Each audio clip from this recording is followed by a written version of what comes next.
Time रखिए कि सारे दिन आप वही पढ़ें और रिवीजन जितना अच्छा से अच्छा कर सकते हैं, प्रैक्टिस पेपर की जितना आप यूज कर सकते हैं उनका यूज कीजिए और सिलेक्शन पा सकते हैं। कोई ऐसे बस मैंने ये सोच लिया था कि मुझे ऐसा ही बनना है, तो ज़्यादा कुछ खास नहीं, मैंने 6 महीने के अंदर सिलेक्शन लिया है। वही है ना कि 10 बुक को 10 बार एक बार पढ़ने से बेहतर है कि आप एक बुक को 10 बार पढ़ लो। मैथ के लिए तो मैं स्पेशली कहूँगा कि आप परसेंटेज और रेशियो पर जितना आप फोकस कर लें, जितना टाइम दे लें, कोई दिक्कत नहीं। 15 दिन आप परसेंटेज और रेशियो पर ही ध्यान दें, उसी से आपके क्या सारे जो और भी टॉपिक हुए वो कंप्लीट होती थी।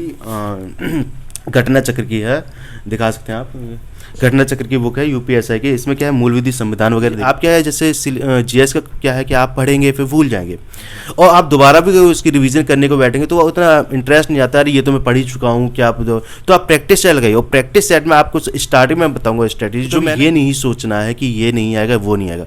मैं एक चीज़ बता, दोस्ती इस टाइम मत कीजिएगा, क्योंकि दोस्ती क्या है कभी कभी आपको मिसगाइड कर देते हैं।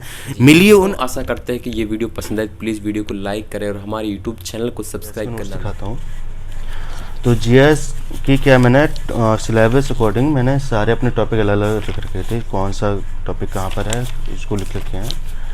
नोट्स कैसे भी हो बस सिलेक्शन लेना चाहिए आपको। और ये इकोनॉमिक्स के हैं, कुछ ये चल रहे हैं हमारे, ठीक है, ये खुद के हमारे बनाए हुए हैं।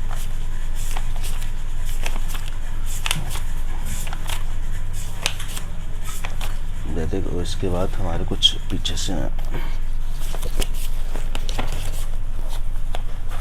इसको रखते हैं। ये सारे मैंने जो आपकी करंट अफेयर आते हैं ये सारे लिख रखे हैं, कौन कहाँ का सीएम एंड गवर्नर है और कंपनी क्या है, क्या उसके फाउंडेशन वगैरह, ये सारी चीज़ें जो इम्पोर्टेंट हैं टॉपिक उनको लिख रखा है, प्राइस वगैरह।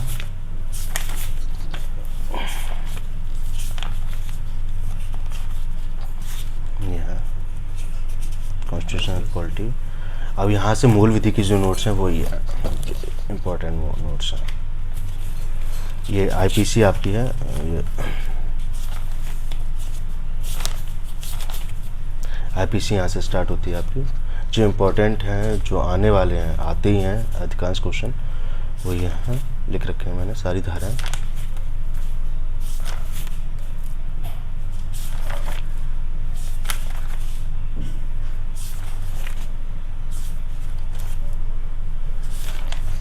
हेलो दोस्तों, आप सभी को नमस्कार और आप सभी दोस्तों का हमारे यूट्यूब चैनल पर स्वागत है।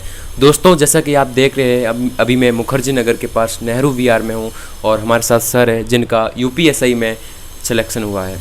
तो हम इस वीडियो में आज कवर करने वाले हैं कि यूपीएसआई के लिए कौन कौन सी बुक लिस्ट फॉलो करनी चाहिए और इस सर का क्या टाइम टेबल था और सर ने कौन कोचिंग ज्वाइन की नहीं की, अभी सर क्या करते हैं और आगे सर का फ्यूचर प्लान क्या है।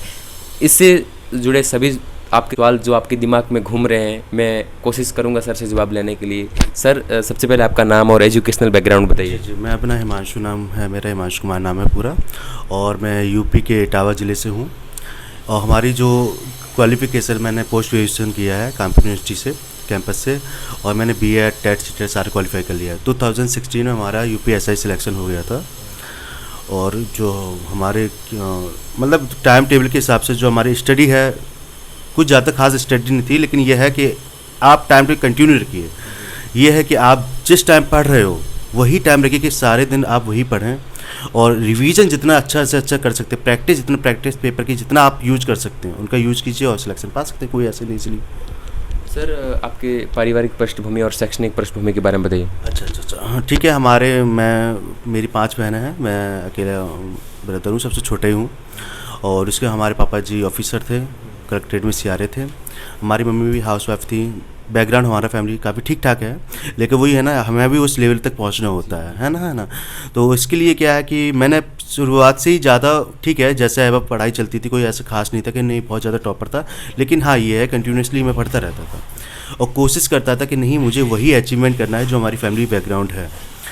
और फिर यही है, उसी को फोकस बना के अपना एक टारगेट बना लिया कि नहीं कुछ भी करना है, लेकिन सारी चीज़ें अलग हैं, लेकिन एक जॉब गवर्नमेंट पानी है। हाँ, तो बस वही है कि उसी के फोकस में थोड़ा चलता रहा है। स्टार्टिंग में मैं 2014 में मैं जब पोस्ट ग्रेजुएशन कर रहा था तब मैंने महिंद्रा इंस्टीट्यूट जो बैंकिंग नंबर 1 सेक्टर था उसमें faculty as a faculty work करता था। रीजनिंग मेरी सब्जेक्ट था पढ़ाने का। फिर उसके बाद ये है जब उसको पढ़ाते पढ़ाते थोड़ी नॉलेज हो गई थी, और फिर उसके बाद मैं क्या किया कि यूपीएससी का फॉर्म निकला 2015 में, और जो हमारा 16 में कंप्लीट हुआ और फिर 17 में उसका एग्ज़ाम हुआ था। तो उसकी प्रिपरेशन मतलब करी जब मैंने, तो देखा कि सबसे पहले मैंने सिलेबस रखा है, क्योंकि जो भी हम सिलेक्शन लेते हैं उसके लिए सिलेबस बहुत ज़रूरी होता है कि सिलेबस के अकॉर्डिंग ही पढ़ना होता है, ठीक है। और सिलेबस के अकॉर्डिंग जब मैंने सिलेबस सामने रखा, फिर ये देखा मैंने उसके अकॉर्डिंग टाइम टेबल सेट किया कि कैसे मुझे कितने टाइम में, मतलब मैंने बुक्स पर ही लिख रखा था कि मैंने इतने दिन में इस डेट तक मुझे ये टॉपिक कंप्लीट करना है। और आपकी करंट अफेयर तो आप ये डेली यूज करते ही रहेंगे, ज़्यादा फोकस मतलब ज़्यादा उसमें दिमाग नहीं लगाना है, क्योंकि करंट अफेयर बहुत कम आती है। लेकिन जो आपकी मूल विधि हुई या कॉन्स्टिट्यूशन है, उसको जो बेसिक लॉ वगैरह है उसको ज़्यादा अच्छे से प्रिपेयर करके, क्वेश्चन अधिकांश उसकी से बनते हैं, ठीक है। और जब हमारा यूपीएससी 2016 वाला जो 17 पेपर हुआ था, पहले ये जुलाई में हुआ था। जुलाई में मेरे कोई खास परफॉर्मेंस नहीं था, बता रहे हैं पेपर भी लीक हो गया था, कुछ प्रॉब्लम हो गई थी, चलो खैर कोई नहीं। फिर यही 11 दिसंबर से स्टार्ट हुए थे 2017 में। तब थोड़ा मैंने जो हमारे बीच गैप मिल गया था, पीरियड मिल गया था, उसमें मैंने अच्छी प्रिपरेशन की और सब कुछ देख दाख के, मतलब क्या है कैसे ज़्यादा से ज़्यादा प्रैक्टिस की, क्योंकि तैयारी तो हो ही चुकी थी कि प्रैक्टिस ज़्यादा से ज़्यादा की। जितने ज़्यादा पेपर जहाँ से मिलते, जहाँ से क्वेश्चन मिलते थे, मैं ये नहीं देखता था कि मुझे कोई पर्टिकुलर प्रैक्टिस सेट मिल जाए, मुझे जहाँ से क्वेश्चन मिलता था, किसी मैं पढ़ाता था फैकल्टी, जहाँ से क्वेश्चन आया, यूट्यूब पर आया, कैसे भी आया, मैंने उनको सॉल्व करना स्टार्ट कर दिया। तो उसी से क्या होती है, जो नए नए जो बन रहे हैं एडवांस क्वेश्चन, वो हमारी करने की ट्रिक अच्छी हो जाती है और स्पीड में हम कर देते हैं। तो यही हमारा कुछ जर्नी रही है। तो बस इसी तरीके से मैंने सिलेक्शन पा लिया। बस वही है कि अभी चल रहा है, देखो ज्वाइनिंग क्या आप देख ही रहेंगे कि कोर्ट केस चल रहा है, कब ज्वाइनिंग देते हैं, अब वो तो गवर्नमेंट के ऊपर ही है। सर आपने इसकी प्रिपरेशन कब से स्टार्ट की और प्रिपरेशन के दौरान कितने टाइम तक आपने सिलेबस को कंप्लीट कर लिया? मैं अपनी ओवरऑल व्यू बताता हूँ कि ओनली एसआई के लिए बताऊँ। अच्छा, यूपीएससी के लिए 2015 में एग्ज़ाम निकला था, मतलब हाँ नोटिफिकेशन निकला था 16। तो बस मैंने ये सोच लिया था कि मुझे एसआई बनना ही बनना है।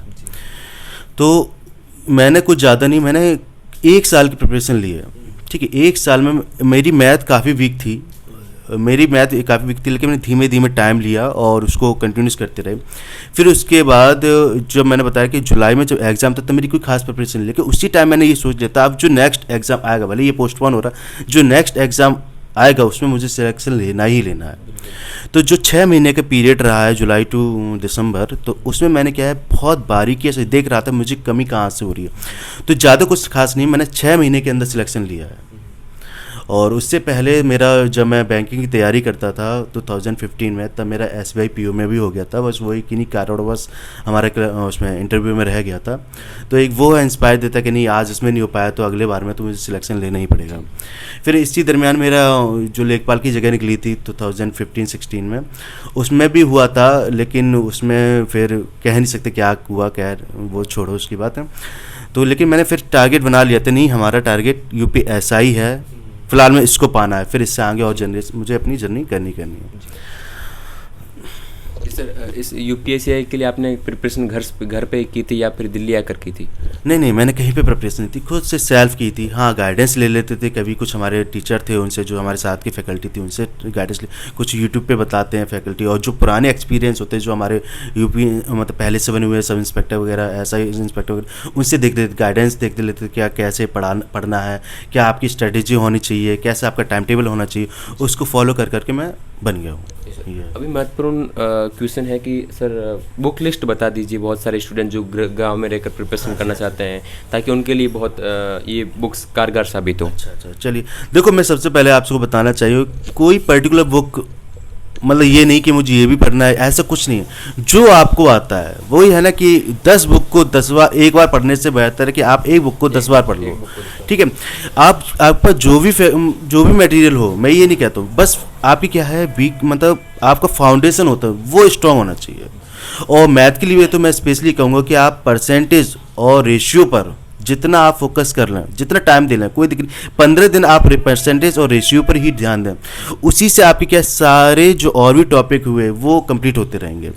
रीजनिंग के लिए बताऊंगा, क्योंकि मेरी रीजनिंग खुद फैकल्टी था। रीजनिंग का क्या है, आपको आपको कुछ बुक, मैंने काफ़ी बुक्स देखी हैं, लेकिन मैं महिंद्रा में पढ़ाता रहा हूँ तो मुझे सबसे बेस्ट उसी की बुक रखी है। एक अरविंद की और आती है फिर भी, लेकिन आपके जो पास में जो भी बुक मिले, आपके जो बुक शॉप पर जो भी बुक मिले रीजनिंग से रिलेटेड ले लीजिए, प्रैक्टिस बस करते रहिए, प्रैक्टिस करते रहिए। सबसे ज़्यादा ध्यान रखिए कि जो आपका सिस्टम है, जो नंबर सिस्टम वगैरह है, इनमें जो, क्योंकि ये मैथ का पार्ट है लेकिन रीजनिंग पूछ लिया जाता है। और उसके बाद सिलॉगिज्म पर ध्यान दीजिए, और उसके बाद जो आपकी कॉजेज एंड इफेक्ट होते हैं, जो तर्क और ये आर्क वगैरह, इन पर ज़रा ध्यान दीजिए। आपका जो मिसलेनियस सीरीज़ में आ जाते हैं, इन पर ज़रा ध्यान दीजिए, क्योंकि इन्हीं क्वेश्चन जो आपके पुटअप होंगे यहीं से आते हैं।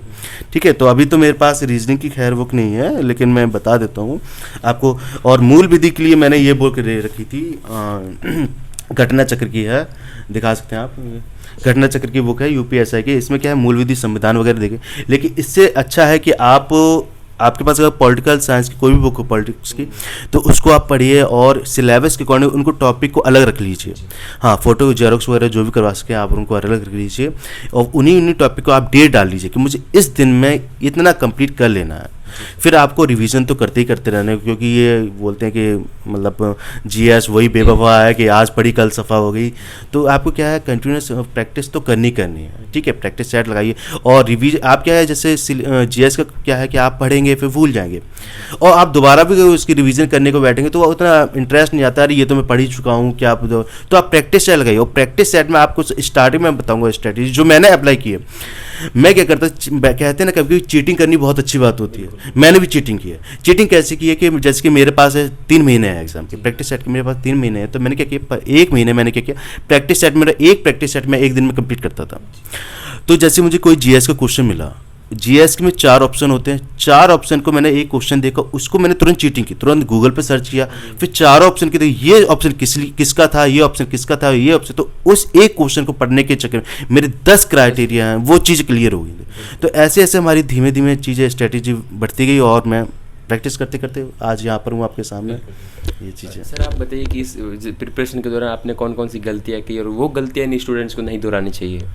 हाँ, वो तो है ही कि प्रैक्टिस से आप क्या करना कि पहले तो आप ये देख लो कि अगर हमारा टारगेट है कैसे मुझे उस चीज़ को पाना है। गलतियाँ जो हमने भी की हैं कि हम कभी कभी क्या होते हैं, नहीं हमने ये पढ़ लिया है, मतलब कुछ इंपॉर्टेंट के चक्कर में पढ़ते हैं कि इंपॉर्टेंट नहीं यही है, ऐसा कुछ नहीं है, वो उनके ऊपर है, उसके माइंड के सेटअप है कि वो क्या करके, मतलब क्या दे क्या नहीं। तो कभी ये नहीं सोचना है कि ये नहीं आएगा वो नहीं आएगा। मैं एक चीज़ बता दूँ, सिलेबस होता है अच्छी बात है, सिलेबस आप रखिए, लेकिन 80% सिलेबस में पढ़ता है, आउट ऑफ सिलेबस 20%, और जो सिलेक्शन दिलवाता है वो आउट ऑफ सिलेबस ही दिलवाता है। तो आपको ये नहीं देख के करना है कि हमें यही पढ़ना है, ये नहीं पढ़ना है, ठीक है उसके अकॉर्डिंग तो पढ़िए, लेकिन थोड़ा एक्स्ट्रा लेकर चलिए। उसके लिए आप प्रैक्टिस सेट जितना ज़्यादा से ज़्यादा यूज़ करें वो बेस्ट है। और गलतियों की बात करें तो गलतियों में देखो, टाइम वेस्ट मत करो। ये है, अभी तो यूपीएससी के शायद अक्टूबर में एग्ज़ाम है, तो अभी तक जो आपने कर दिया ठीक है, आपने जितनी मौज मस्ती करनी थी कर दी, कोई उससे कोई प्रॉब्लम नहीं है। लेकिन अब क्या है, आप अपना एक एम बना लीजिए कि नहीं मुझे यूपीएससी बनना ही बनना है, और उसके लिए 3 महीने भी बहुत होते हैं अगर आप कंटिन्यूसली आप तैयारी कर रहे हैं तो। ठीक है सर, लास्ट में आप सजेशन दे दीजिए जो यूपीएससी की तैयारी कर रहे हैं या किसी भी कॉम्पिटिटिव एग्जाम की तैयारी करना चाहते हैं। यूपीएससी हो, कोई भी एग्ज़ाम हो, एग्ज़ाम छोटा है बड़ा नहीं होता है, क्या सभी एग्ज़ाम सेम ही होते हैं, बस प्रिपरेशन करनी होती है। तो यूपीएससी के लिए मैं स्पेशली बोलना चाहूँगा कि आप जितना हो, अगर आपको लगता है कि आप जिस पॉइंट में वीक हैं उसको ज़्यादा आप ध्यान दीजिएगा। आप कोशिश कीजिए, एक टाइम टेबल बनाइए कि इतने घंटे में मुझे ये करना है, और इतने घंटे में अगर आपका जैसे 1 घंटा बर्बाद हो गया किसी कारणवश, 1 घंटा बर्बाद, तो आपका जो नेक्स्ट घंटा है, नेक्स्ट आवर है, तो उस नेक्स्ट आवर में जो आपको टॉपिक लगा हुआ है उसको प्रिपेयर, उस 1 घंटे की वजह से आप पूरे दिन बर्बाद मत कीजिए। ये मत सोचिए कि नहीं हमारा 1 घंटा बर्बाद हो गया तो आज पूरे दिन बर्बाद करना, ऐसा कुछ नहीं है। जब टाइम मिले, अब जो आपका 1 घंटा बर्बाद हुआ, आप ये देखो उस 1 घंटा का कैसे यूटिलाइज करना है, कहाँ पे हमें उस घंटे को मैनेज करना है, और सोइए, प्रॉपर्ली नींद भी लीजिएगा। और मैं अपने तरीके से बताता हूँ कि जैसे कि दिन में घर में मैं कोचिंग सेंटर पढ़ाता रहता था तो इतना टाइम नहीं मिलता था, लेकिन मैं रात में 10 बजे सो जाता था। और फिर मैं 2 बजे मिडनाइट जागता था, 2 बजे से कंटिन्यूसली मैं 5 बजे तक पढ़ता था। 5 बजे रनिंग करने जाता था और फिर 5 बजे के फिर मैं पढ़ा के 2 घंटे के फिर 7 बजे मैं सो जाता था। 7 बजे के मैं सोने के बाद 9 बजे जागता था। फिर वही फ्रेश होकर कोचिंग सेंटर पढ़ाने चला गया। फिर उसके बाद जो अपना रूटीन चलता है वही डेली का रहता था। लेकिन उसके लिए सबसे ज़्यादा जरूरी आप पूरे दिन का आप टाइम टेबल बनाइए। और फिर यही कहेंगे ज़्यादा दोस्ती इस टाइम मत कीजिएगा, क्योंकि दोस्ती क्या है कभी कभी आपको मिसगाइड कर देते हैं। मिलिए उन अच्छे लोगों से, मिलिए जो आपको एक फ्यूचर के बारे में एक विज़न बता सकें, विज़न बता सकें कि आप क्या करें और क्या अच्छा अचीवमेंट कर सकते हैं। ये चीज़ है। दोस्तों आशा करते हैं कि ये वीडियो पसंद आए। प्लीज़ वीडियो को लाइक करें और हमारे यूट्यूब चैनल को सब्सक्राइब करना ना भूलें।